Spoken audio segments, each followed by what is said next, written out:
Do you want to make a slow-mo video on TikTok using your iPhone? Don't worry, this tutorial will cover how you can make a slow-mo video on the TikTok app on your iPhone. This is very quick and simple. So without wasting any more time, let's get started. To do that, open the TikTok app, tap on the plus icon at the bottom of the middle. After opening your camera, now select the video duration, 15 seconds, 60 seconds, or 10 minutes. And now you can see the speed icon at the top right corner.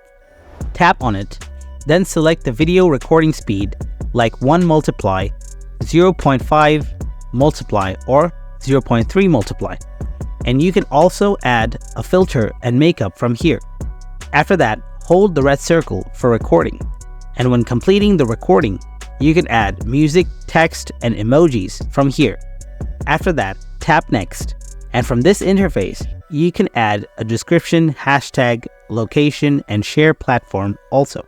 Now, after finishing your editing, now tap on post, and your video will be published on your TikTok profile. So, this is how you can make a slow-mo video on TikTok app. But if you have any kind of questions, then please ask me in the comment section below. And don't forget to like our video and subscribe. Thanks for watching.